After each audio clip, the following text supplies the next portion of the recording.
The rules of the midnight game were simple, which was what made them so terrifying.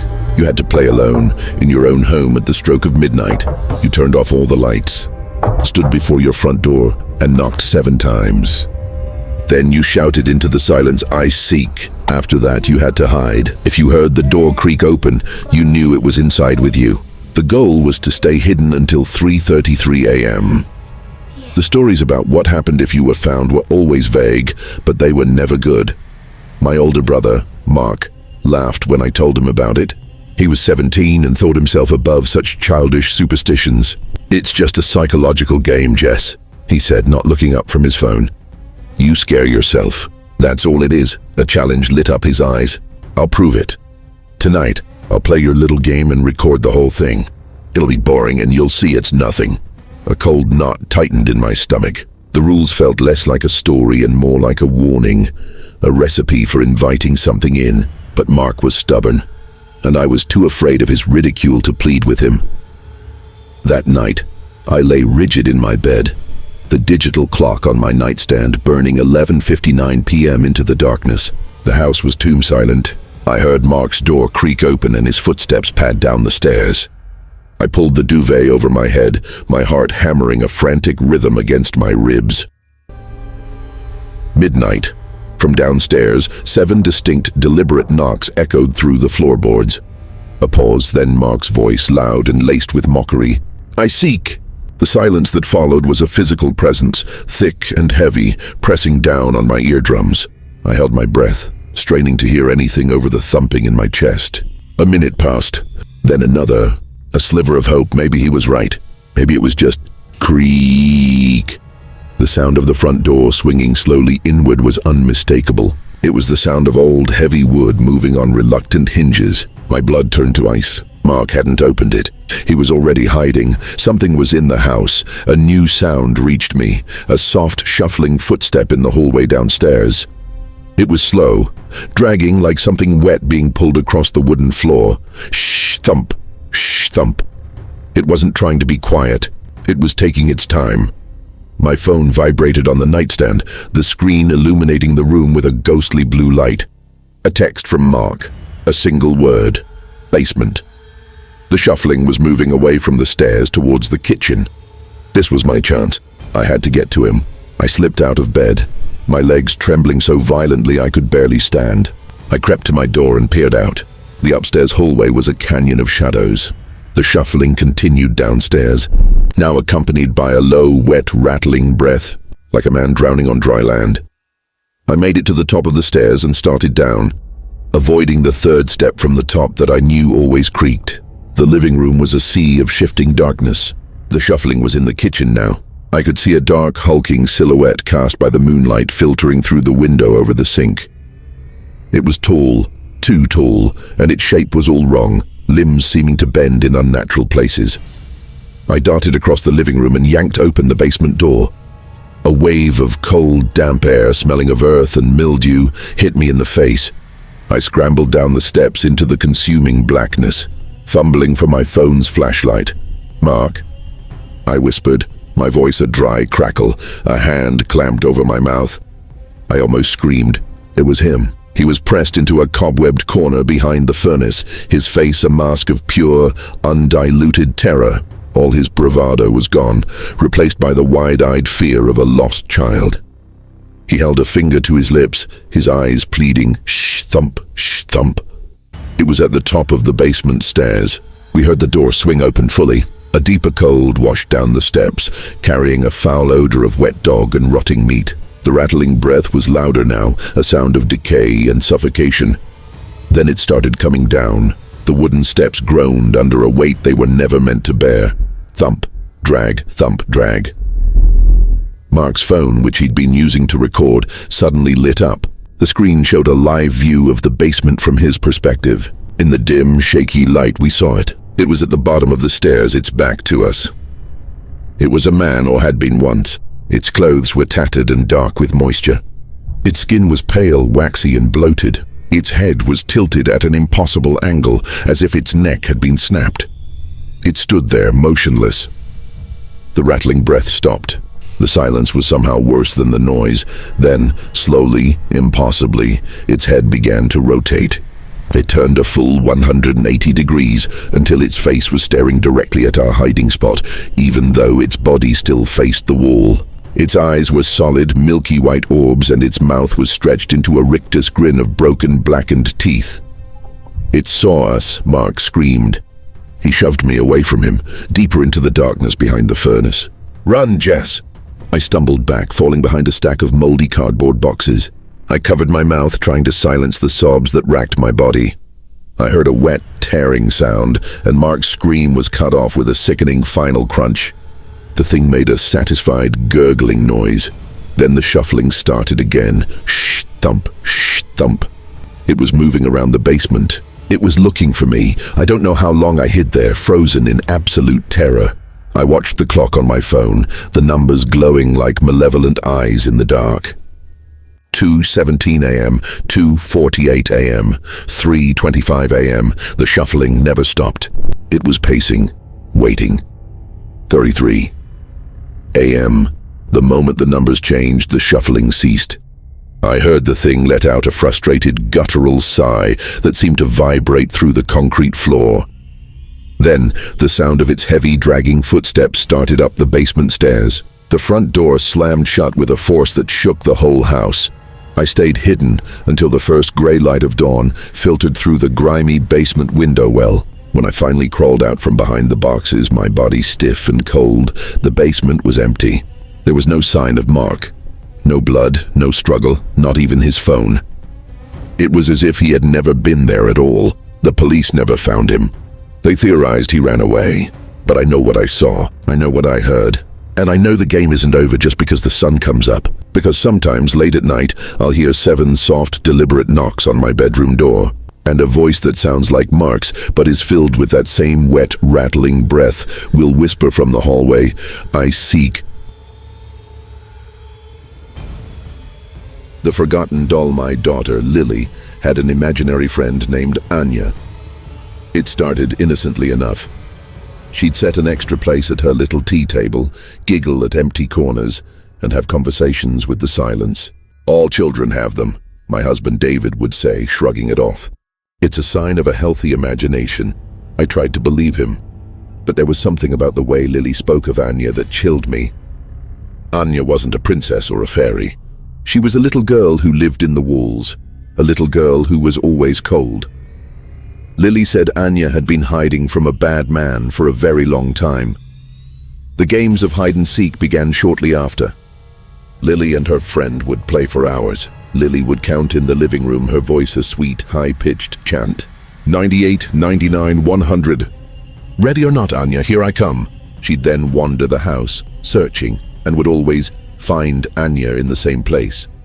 The narrow, dark crawlspace access in the back of her bedroom closet. Lily would open the small door, peer into the darkness, and giggle. "There you are.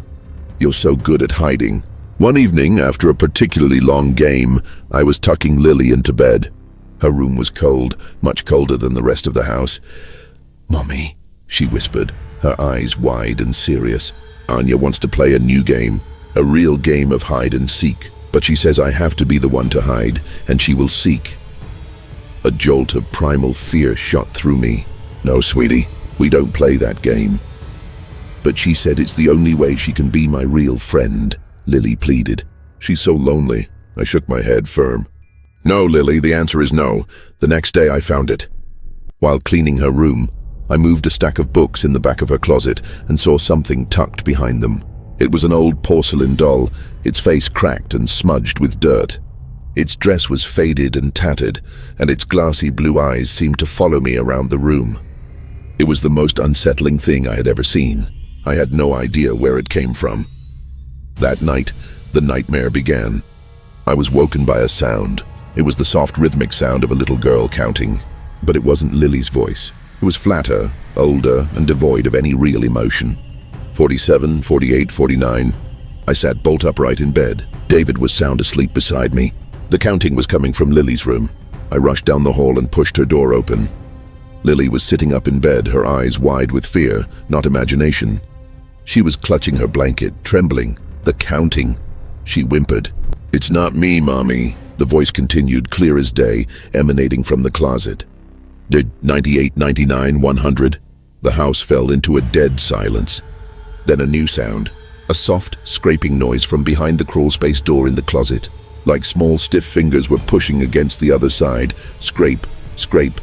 The crawlspace door, which I knew was latched shut, began to rattle gently in its frame. Lily let out a small, terrified cry and buried her head under her covers. The rattling stopped. The silence that followed was somehow louder, more menacing. Then, a tiny, whisper-thin voice slithered out from the crack in the closet door. It was a voice of dust and forgotten things, ready or not. "Here I come." I slammed the closet door shut and shoved a chair under the knob. I spent the rest of the night holding a sobbing Lily in my arms, both of us staring at the closet door, listening. We heard things. The soft padding of small bare feet on the other side of her bedroom door. A faint humming of a tuneless nursery rhyme from the hallway. The faint, desperate sound of a little girl crying, but it wasn't Lily. We moved out the next week. We told the landlord it was for a job transfer. We left most of our furniture behind, but as I was carrying the last box to the car, I found it, sitting on the passenger seat of my car, propped against the steering wheel. The porcelain doll. Its head was tilted, and its cracked lips seemed to be curved into the faintest of smiles. Tucked into its tiny hand was a scrap of paper. On it, in a child's crude, shaky handwriting, were 2 words, "You're it." We burned the doll. We moved across the country, but Lily hasn't been the same. She doesn't laugh anymore. She doesn't play. She just sits and stares at the walls, her head cocked as if she's listening for something. And sometimes, late at night, I'll hear her whisper, her voice filled with a terror no child should ever know. "She's getting closer, Mommy. She's still seeking." The seeker in the static. The old radio in my grandfather's cabin was a monstrous, walnut-encased thing. He was a ham radio enthusiast, and the cabin, our remote weekend getaway, was filled with the static-filled voices of strangers from across the globe. After he passed, the radio fell silent for years. Then, during a stormy weekend trip, the power went out. For something to do, my friends and I decided to see if the old radio still worked. We lit oil lamps, and the cabin was filled with flickering shadows. After some fiddling, a burst of static crackled from the speaker. Leo, my tech-savvy friend, slowly turned the dial. Through the white noise, we caught snippets of music, weather reports, and distant conversations. Then he landed on a frequency that was different. The static was softer, almost a hush, and through it we heard a child's voice, clear and bright. 97, 98, 99, 100. Ready or not, here I come. We all laughed. "Some kid playing on a walkie-talkie," Sarah said, smiling. But the voice that answered made our blood run cold. It was a deep, distorted baritone, shredded by static, yet unnervingly clear. It sounded like it was speaking from the bottom of a well or from a great distance. "I'm coming to find you." The child's voice giggled, the sound cutting in and out. "You'll never find me. I'm the best hider. Everyone can be found," the static voice responded. Its tone was flat, patient, and utterly terrifying. We stared at the radio, our smiles gone. This wasn't a broadcast. It felt like we were eavesdropping on a private and very wrong conversation. "Turn it off," I said, my voice tight. Leo reached for the dial, but as he did, the child's voice came through again, now laced with a tremor of fear. "Wait, what was that? That wasn't you." A new sound emerged from the speaker, the sound of heavy, dragging footsteps on a wooden floor. Thump, drag, thump, drag. "I'm getting closer," the static voice whispered. "This isn't funny anymore." The child's voice whimpered. "I want to stop the game now." "The game doesn't stop until you're found." The sound of the footsteps grew louder, more frantic. We could hear the child's panicked breathing, then a sharp, startled cry, followed by the sound of a door being slammed shut. Then, silence. Just the soft, waiting static. We sat around the radio, frozen, the oil lamps casting long, dancing shadows that now seemed threatening. The static voice spoke again, its words turning the air in the cabin to ice.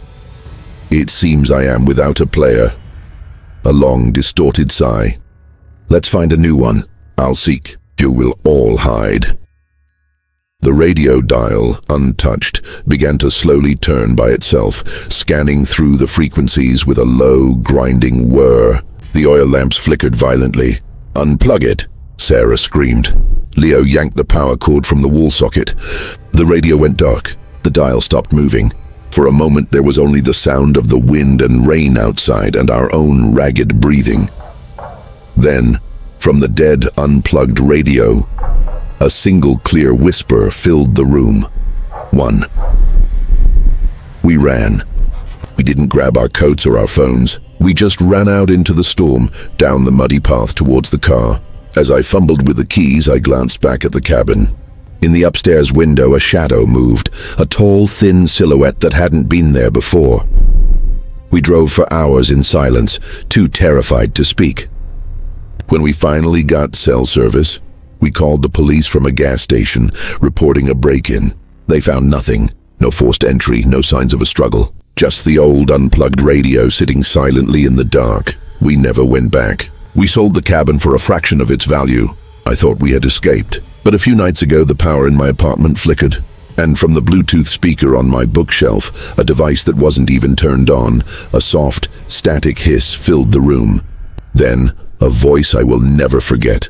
A voice that was both electronic and deeply, primally organic, whispered into the silence of my home. 297, 298, 299. It's counting, and I don't know where to hide. If these stories have you double-checking your locks and peering into the shadows, then you've found your new home for horror. For more tales that will make you afraid of the dark, subscribe to the Story Vault. Don't forget to hit the bell for notifications, because you never know what might be hiding in your subscription feed. Until next time, sleep tight.